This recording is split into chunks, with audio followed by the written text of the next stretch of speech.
Well, I think the hardest thing for, let's say, an undergraduate student to wrap their heads around is what it would be like for philosophy, say, to be a job, right? Or to, academic philosophy to be a job, right? A lot of people don't know what you do, right? Or what you study or what skills you acquire by studying philosophy. So rather than thinking first and foremost about your credential, right? What letters you have after your name by virtue of your studies, you have to think in terms of your skill set, right? You have to be able to say to prospective employers, you want me to read a long, complicated document with lots of, backtracking and, so forth. Yeah, that's what we do in philosophy. You want me to, figure out what assumptions are being made within a particular policy or practice. That's what we try to figure out in philosophy. So in a way, I don't see that the challenge for the PhD student is any different from just the challenge of any student who studies philosophy, right? To try to figure out how to translate the study of all of these texts and ideas that we undertake in the philosophy classroom, how to translate that into skills and capabilities that employers value.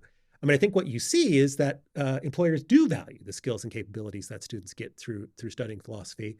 They just don't always know that they value those skills because they just don't know that philosophy students have them, right?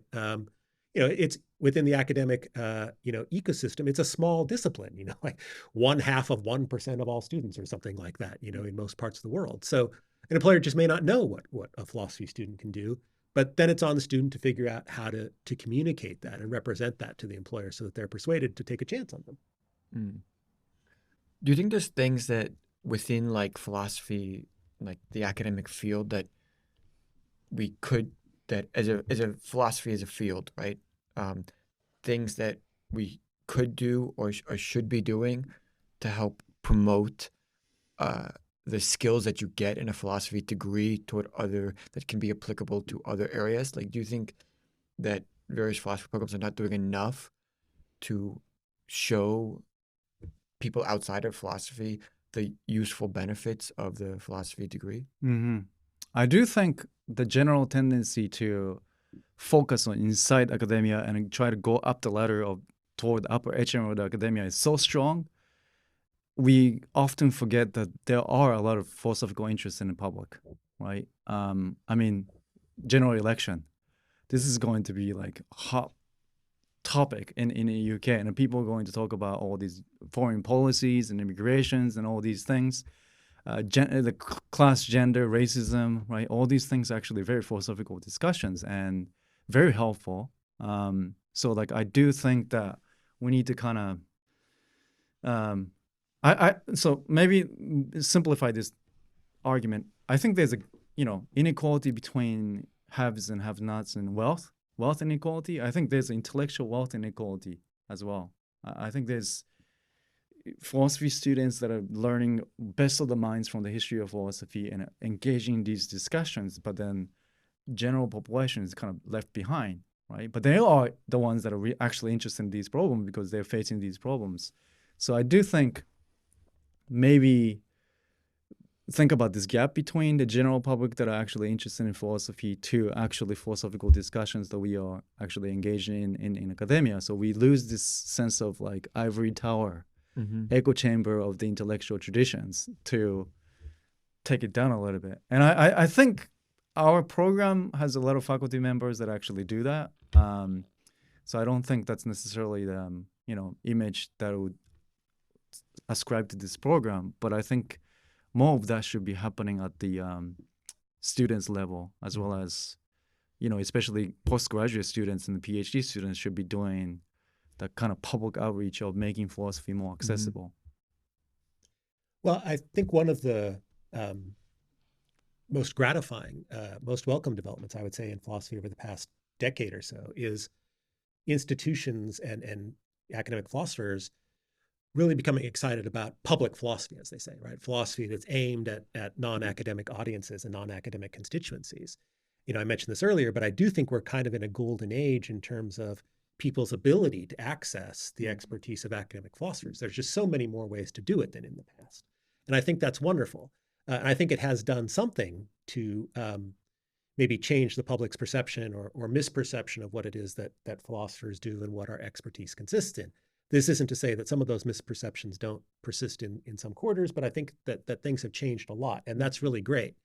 I think one sort of interesting landmark here is that I believe it was University of California, Riverside just this last year hired someone into a senior position that had the title Professor of Public Philosophy, right? The idea that you could sort of have a specialization in philosophy that's aimed at the public.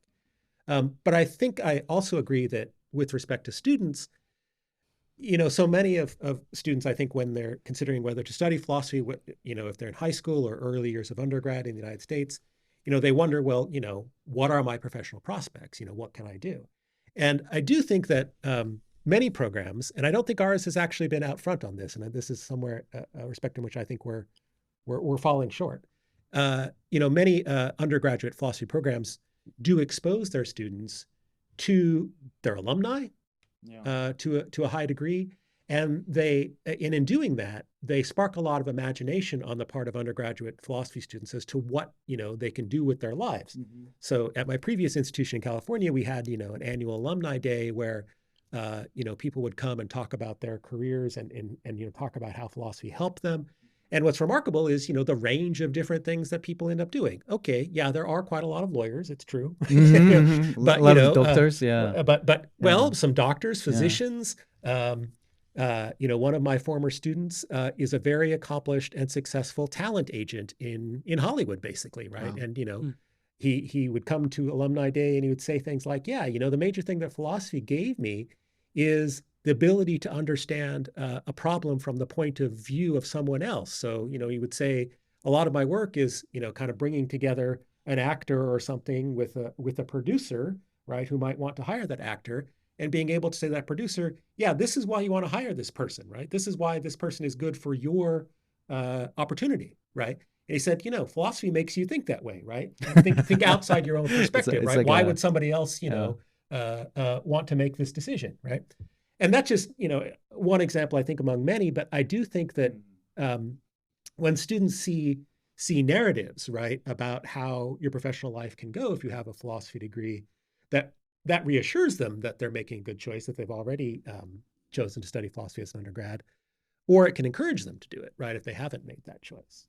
I think you see philosophers, like people who are trained in philosophy, like everywhere in society. It's just, they don't sort of, glow with neon lights, so we don't know where they are, right?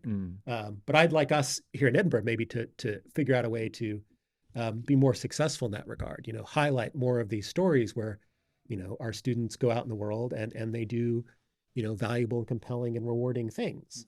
They're out there. We're just not maybe flagging them or highlighting them to the degree that we ought to.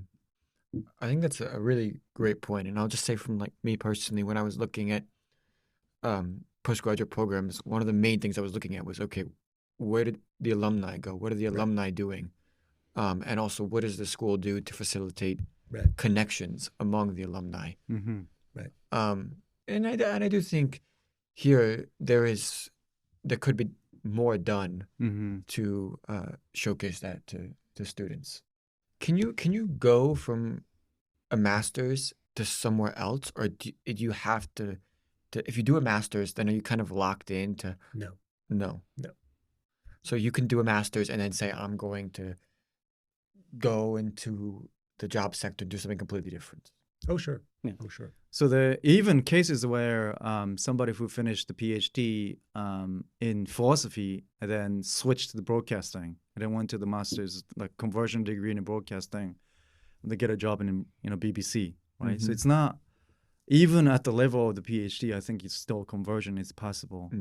At the level of the master's, it's very easy to switch, actually. And if you realize that journalism is the way to go, like you could switch to the journalism for sure. I'm wondering, are there any jobs where a PhD, apart from an academic career, obviously, where a PhD in philosophy might actually be helpful? Because I've heard, I don't know how true this is, but I've heard that sometimes it's actually bad to have a PhD. Like jobs will consider you less if you have a PhD in philosophy because, I don't know, they assume that you're, going on to greater projects and you're not going to have a permanent job in this case. So I have experience in applying after finishing the PhD and the postdoc, right? That I was just way overqualified for most of the jobs that I apply, and I didn't get it, right? But what made me actually get a job in the real world, and this is something the PhD in philosophy didn't prepare, is connections. Like the way you present yourself and contact people that are inside, that talk to them and said, hey, you really need to hire this guy. That's how I got the government agency position. It was a kind of research position, so it wasn't completely mindless job. It was actually quite interesting job. But so I guess this is something that the philosophy programs would have to do. Like after providing the degrees and help them try to survive in academia, and if they couldn't find a job in academia, how do we actually support them to find a job? And I think that's something that we would have to think about in the near future. But the flip side of the argument is that it's just completely free. Like having a PhD in philosophy does distinguish you from all the other applicants. And then the odds for applying for the non-academic job is way lower than academic job. So to find a job, I don't think it's as difficult as finding a job in academia. Probably not. I mean, I think one of the things that certainly has changed during the time I've been in the profession is that people are a lot more interested in trying to figure out how to make the philosophy PhD useful for professional purposes outside of, pursuing academic work. So, you hear a lot of talk online about, as they say, alt-ac, right? Sort of alternatives to academia and how you might make use of your training in philosophy to pursue those kinds of careers. Now, this is difficult, I think, kind of on both sides of the equation. It's difficult because those of us who are, academic professionals, we got here because we committed to doing this work, and we might have a little bit of experience outside the academic world, but it's not like you're going to be able to milk your PhD supervisor's connections in industry in most cases in order to get a job, right? Because most of us don't have those connections, right? It's just not how our professional lives, get organized. And I think William's right that there's maybe in some quarters a little bit of a prejudice, right, against, maybe PhD holders, but I think that's diminishing. But I would say to people who want to pursue, who are thinking about the PhD and wondering whether it might situate them to get non-academic employment, I mean, the message there is the same message that I give to, undergraduate philosophy students.